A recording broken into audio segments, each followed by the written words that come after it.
Hi, welcome back to Ministry with Montez, where we talk God, His kingdom, and all things under it. I'm Anna Montez, if you're new here, and it's my baptism anniversary.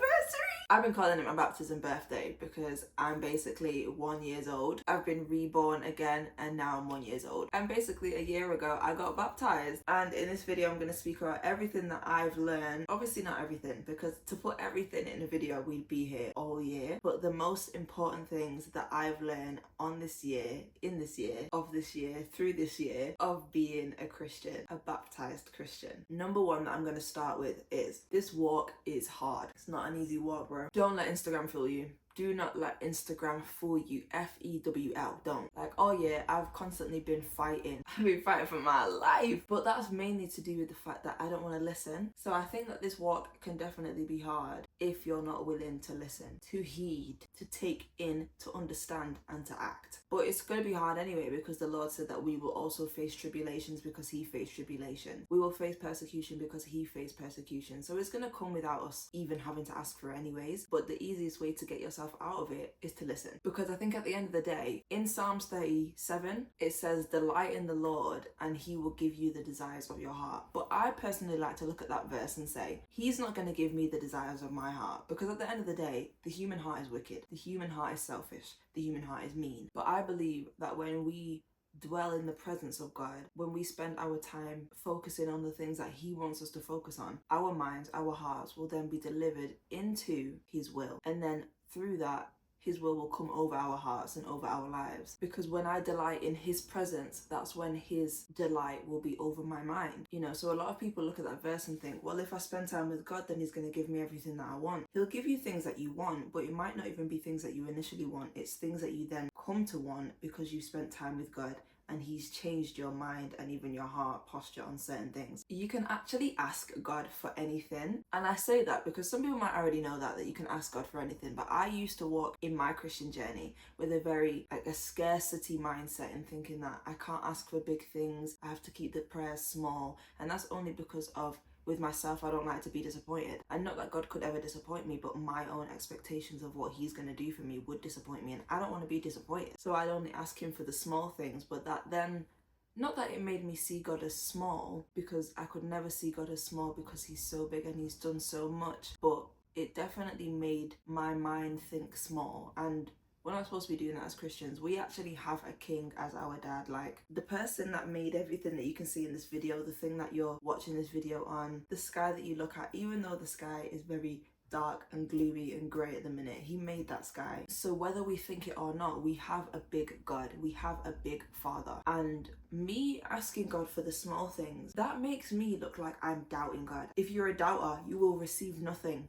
Because why are you doubting? Do you not know who your God is? But alongside asking for things, you also have to work. Say I ask God for wealth. Say I ask God for a relationship with Him. I'm not going to get any of those things unless I buckle down, find something to make me money, and actually go and seek the presence of God. If I want any of those things, I have to actively go out and do those things. He's not just going to wave something in your face and drop it on your lap and say, here you go. And if He does, maybe that thing that He's dropped in your lap is then the key to help you to get to the next place where you then work. But ultimately, we have to work. So we can ask God for anything, but we also have to work to get that anything as well. I think the only thing that we can ask for and not work for is salvation. That's the only thing. We can ask for salvation and we don't have to work in order to get that salvation. No amount of works that we do is going to buy us salvation. We get given that for free. That's freely given. Even if you don't ask for it, even if you don't want it, salvation is freely given to you. Conviction of the Holy Spirit is actually so heavy. So heavy. And it's not always an audible voice. Like, it's not always something that you're going to hear that's like, don't do that thing. Don't do it. Don't think about it. It could be a feeling of discomfort. It could be, say you're in somewhere and you're not supposed to be in that place. You'll start to feel like a bit prickly, like, my skin doesn't feel like it's supposed to be in this room. You could be having a conversation with one of your friends and all of a sudden you just feel a bit sick. Like, oh, I don't think I should be having this conversation right now. But conviction only comes, I believe, when you ask for it. Because to be convicted over something, you have to be aware of the thing that you're being convicted on. Like, before I came to Christ, I'd be gossiping with my friends and I wouldn't see it as anything. It would just be tea. I wouldn't see it as gossiping. It would literally just be a catch up with my friends. But now when it happens, it's like, oh, I don't think I should be having this conversation. And it's then about whether you will take yourself out of the conversation or actively say, listen, I can't do this, which is something that I struggle to do. Bro, it's hard. It's actually hard, because I don't want to then upset other people by saying, we shouldn't be talking about this, especially if they're not Christian. That's the hardest thing. If the people that you're talking to are not Christian and they're gossiping, it's even harder to say to them, we can't be having this conversation, because to them, it's like, well, why not? It doesn't go against anything I believe in, because I don't believe in it. Conviction is very heavy setting. It's very hard, but it's very important that you ask for it. It's very, very important that you ask the Lord to convict you on things that you shouldn't be doing, on things that you shouldn't be saying, on things that you shouldn't be eating. It's so important, because I think that conviction can also help to strengthen your relationship with God when you act on the conviction. Not when you just hear the conviction and do nothing about it, but when you actually act on the conviction. That can help to strengthen your relationship with God, because you're hearing him more. You're able to hear him, and then he'll be like, oh, she's listening to me. I'm going to speak to her more, or him, depending on who you are. You are gonna need to lock in with patience, if you want to do well. And not only well in your relationship with God, but well in your life. Patience is so key. I don't know why it's so far down on the fruits of the Spirit, because patience, it should be up there with love. It should be up there, because it's something like, I didn't even realize in certain versions of the Bible, in certain translations, it's called long suffering. So when I was reading long suffering, I didn't process that meant patience. Long suffering? What? Of course having patience is hard. It's long suffering. Suffering for a long time. Patience. And just because you're faithful in your impatience, right, it doesn't mean that God is going to adhere to what you want. Don't mean that at all. Because anyone can wait for something. You can wait for a bus. You can wait for a job. Just because you wait for those things does not mean that you're waiting patiently. So locking in with patience is very, very important. Extremely important. Because when you're patient as well, you're not resenting God for making you wait because you're being patient. Because that's a big thing. Like, I don't want to have to wait for something and then resent God whilst I'm waiting, because that is actually insane. What do you mean you're resenting the person that's going to give you the thing that you're waiting on? That even sounds crazy to come out my mouth, so I wouldn't even want to do that. And I definitely have done that. I definitely have over the space of this year, 1,000,000%. But actually saying it out loud is crazy, and I don't want to do that anymore. You're probably going to lose some people along the way. This one's a given. 1,000,000% is a given. The people that I was friends with at the start of the year, and I feel like I say this a lot, but the people that I was friends with at the start of the year, they're nowhere to be seen now at the end of the year. Like, I've lost friends, I've lost connections, I've lost people that I never thought that I would lose. But it's all for the will and the glory of God at the end of the day. Because I'm very heavy on that prayer, Lord, if they're not for me, take them away. Please, I beg you, now. Please. And when you pray that, even if it's not instant, because most times it is instant, but even if it's not instant, he's gonna answer it. And then it's up to you to actually dismiss that person as well. It's up to you to say no to that person. If God has taken someone out of your life, or he's trying to take someone out of your life, and you're holding on and you're digging your heels in, he's just gonna let you have them. And whether that means that your life is gonna turn out for the better or the worse, you've decided that, because we get free will at the end of the day. You can ask for the Lord to have his hand over your life and for his will to be present. But if you're going to dig your heels in and actually say, Lord, as much as I want your will over my life, not over this thing, like not over that person, please, let me have this. He's just going to be like, I'm trying to help you out, but you don't want my help. So I'm going to leave you. And then when you decide that you want my help, I'll be here. But for the moment, you hold that. Because I think we also have to realize as well, not everyone is ordained to be in your life from the start to the end, and that is so fine.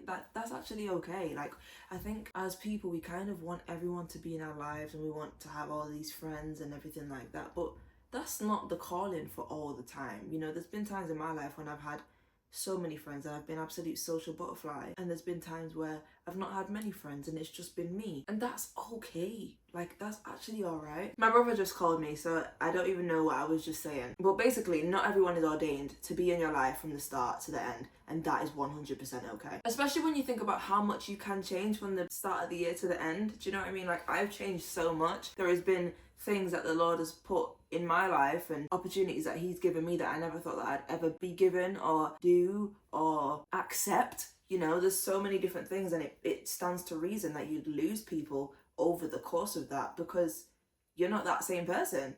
That's not you anymore, you know? This then feeds into my next point about how you have to be willing. You actually have to be so... I'm looking dead in your eyes when I say this. You have to be so willing. This journey is not for people that are not willing. Just because it doesn't make sense in the natural does not mean it doesn't make sense in the supernatural. Doesn't mean that it doesn't make sense to God. Just because it doesn't make sense to you doesn't mean that you shouldn't follow through with it. It just doesn't make sense to you right now. But one day it will. The Lord says that his ways are not our ways. His ways are higher than our ways. So why would we ever think that we understand his way? Why would we ever think that we're going to fully be able to visualize his way when it's playing out? See, we have the amazing thing of hindsight. We as humans, we have hindsight. We as humans, right now, we have the Bible. There were people in the Bible, I bet Job had no idea that his story was going to be slapped in the Bible for me to read forevermore. I bet Moses, when he was doing his thing, he wasn't thinking, oh yeah, Anna from 2025 is going to be reading the Bible and chatting about it on YouTube. We have to be so willing to do things that God has called us into. And I'm not even just chatting to you guys, I'm chatting to me, bro. I'm chatting to me. Because this year, I feel like that camel that was trying to go through the eye of the needle. Like, that's crazy. But, bro, honestly, I was trying to close doors that the Lord was trying to keep open. Like, keep so open. I was saying, nah, shut it, man. Shut the door, bro. You're letting the draft in. Like, I really wasn't willing, bro. Like, the God that we work with, alongside, whatever you want to see it as, he isn't going to take into consideration our small minds when he's thinking of the next step for us. God literally saw the way before he even made the path. So why would we ever believe that we can do our lives better than he can do our lives through us? Why? Why? Tell him that it's human nature. Why? I don't know. And I suppose to even wrap this up, I'm just grateful that I actually took on the journey. And if you haven't watched my testimony video, like, it's a little bit outdated now in a way because I've changed so much since I posted that video. A lot of the things that I said in that testimony video I probably wouldn't have put out there now, only because I don't know, like, I don't define myself through what I've come through and through what God has brought me through, but it helped to bring me to a place where I was so down bad, so down, so broken, that I was in a position to say yes to God. So when I think about my journey and I think of everything that I've been through, sounds absolutely insane to say, but I would go through all of that again if it meant that at the end of the journey, I would meet Jesus. If I had to go through being bullied in college, being not spoken to in uni, all of that, if I had to go through all of that again and the end result was meeting Jesus, I would do it again and again and again and again, because this has been one of the hardest years of my life, because everybody tried to tell me, Anna, when you come to Christ, you're gonna have a hard time and the devil's gonna try and get you and everybody's gonna be rare. And I said, sure, man, what you chatting about? What you chatting about? Me and Jesus were like, listen, I'm walking into 2025 and I'm alright. And at the end of the 2025, I can say flipping. It wasn't what I expected. But would I change it? Well, I can't.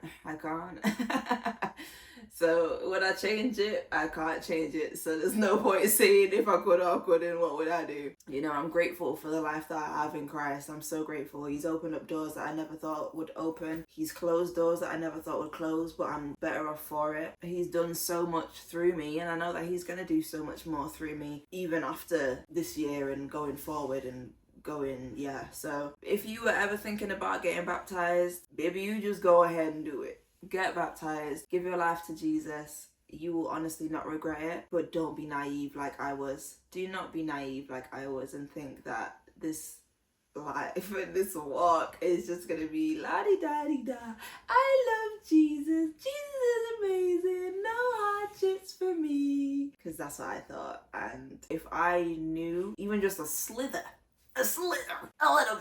of what I was getting into, I would have prepped a little bit more. So, but going forward, I definitely know what I need to do, you know, dig more into this Bible. But yeah, I think that's the end of this episode. Happy birthday to me and Jesus. Thank you so much for watching this video. Don't forget to like, comment, and subscribe to see more from me. I'm getting really musical. Like, I don't know what it is. I keep singing. I'm a musical babe.